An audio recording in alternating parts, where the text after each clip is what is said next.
రాష్ట్ర రాజకీయాలలో మైలవరం నియోజకవర్గానికి ఒక ప్రత్యేక గుర్తింపు ఉంది. అలాంటి నియోజకవర్గాన్ని కైవసం చేసుకునేందుకు ఎన్నికల్లో పోటీకి దిగిన ప్రధాన పార్టీలైన టీడీపీ, వైసీపీలు మైలవరం సీటును ఎంతో ప్రతిష్టాత్మకంగా తీసుకుని తమ అభ్యర్థులను గెలిపించుకునేందుకు విశ్వ ప్రయత్నాలు చేస్తున్నారు.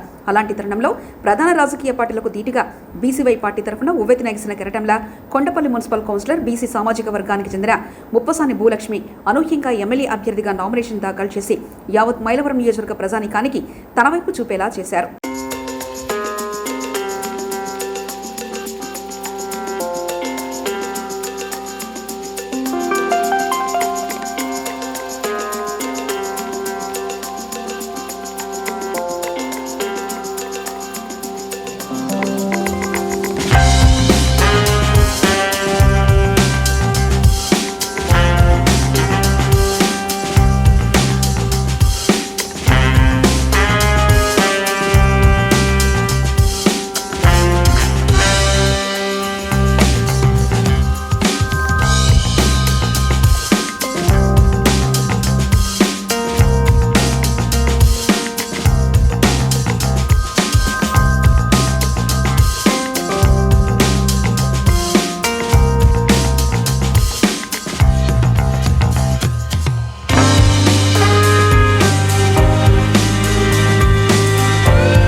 ప్రజలందరికీ నమస్కారం.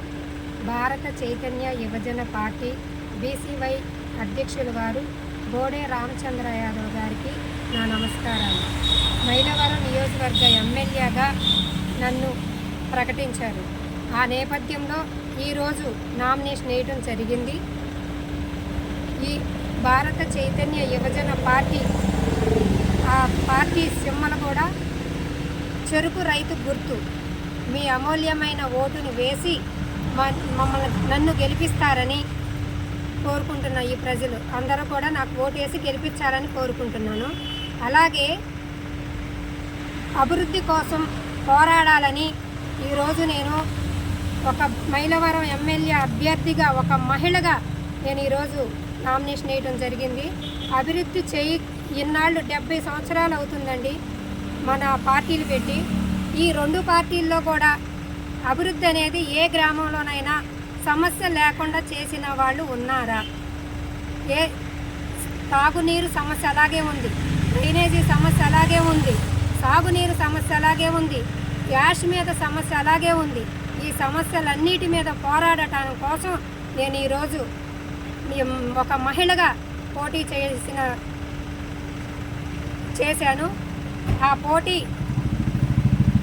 పోటీకి కూడా నేను గట్టిగా నిలబడతానని కూడా మీ అందరికీ చెప్తున్నాను. ఈరోజు చూసుకున్నట్లయితే నా కొండపల్లికి కృష్ణానదికి ఎంత దూరం ఉందండి? ఫెర్రీకి కృష్ణానదికి ఎంత దూరం ఉందండి? మాకు కృష్ణానది, నా ఇంటికి నుంచి కృష్ణానది దగ్గరికి వెళ్ళడానికి 20 అడుగుల్లో వెళ్ళిపోతాం.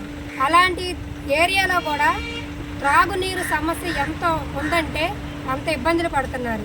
తాగునీరు సమస్య తీర్చే నాదుడు లేక ఈరోజు ప్రజలందరూ కూడా గట్టిగా పనిచేసే వ్యక్తి ఎవరొస్తారు? లోకల్గా పోటీ చేసినటువంటి నాయకులు ఎవరున్నారు? వాళ్ళ ఉంటే వాళ్ళకి స్థానికంలో ఏదైతే మనకి ప్రాబ్లం ఉందో ఆ ప్రాబ్లం తీర్చే మనిషి కావాలి అని చెప్పి చూశారు ఇన్నాళ్ళు కూడా. ఈ 70 సంవత్సరాల్లో కూడా ఎక్కడా కూడా ఏ డ్రైనేజీ కూడా తీసిన మనుషులు లేరు. ఒక్కటే చెప్తున్నానండి, ఈరోజు మైలవరం ప్రజలకి అందరికీ ఒకటి చెప్తున్నాను. మీ అందరి తరపున పోరాడటానికి వచ్చా ఒక రైతు, మన రామచంద్ర యాదవ్ అన్నగారు పార్టీ పెట్టింది ఒక రైతు కోసం పెట్టాడు. ఆ రైతుని మనం ఏదైతే ఒక రైతుని కాపాడుకుందామని చెప్పి మన బోడే రామచంద్ర యాదవ్ గారు పార్టీ పెట్టారు. ఆ రైతు కోసం పోరాడటానికి నేను ఈరోజు సిద్ధంగా ఉన్నానని కూడా చెప్తున్నాను. ఆ రైతు కోసం ఎంత లెక్కైనా పోరాడతాను. రైతే రాజును చేస్తాను అన్నారు. ఏ రైతుని రాజును చేశారండి ఈ రెండు ప్రభుత్వాలు? ఎవరినన్నా చేశారా? ఏ రైతుని రాజును చేసినా ఎవరన్నా ఉన్నారా చెప్పండి. ఇప్పుడుకొచ్చి ఎంత ఇప్పుడు 70 సంవత్సరాల నుంచి 42 సంవత్సరాలు నియోజకవర్గాలు ఏర్పడితే ఈ 42 సంవత్సరాల నియోజకవర్గంలో ఈ మైలవరం గడ్డ మీద ఎవరు ఎమ్మెల్యేగా పోటీ చేశారు? ఇంతకాలం ఏ రైతునైనా ఎమ్మెల్యేగా చేశారా? ఇంతకాలం కూడా ఒకే సామాజిక వర్గం నుంచి వచ్చిన వాళ్ళే తప్పితే ఒక్కళ్ళు కూడా పైకి ఎదగనిచ్చింది లేదు. కాబట్టి రైతు కోసం పోరాడతాను. బడుగు బలహీన వర్గాల వారి కోసం నేను నిలబడతాను. అలాగే బీసీ, ఎస్సీ, ఎస్టీ, మైనార్టీల కోసం నేను పోరాడతాను. అందరికీ ఒకటే చెప్తున్నా, బీసీ, ఎస్సీ, ఎస్టీ, మైనార్టీ వాళ్ళందరం కూడా ఒక తాటికి వచ్చి ఒక మీదగా ఉంటే మనం ఎంత అయినా సరే మీ అందరూ కూడా ఓటు వేసి నన్ను గెలిపిస్తారని ప్రార్థిస్తున్నా. నేను ప్రార్థిస్తున్న దానిలో కూడా మీకు ఒకటే చెప్తున్నానండి, ఈ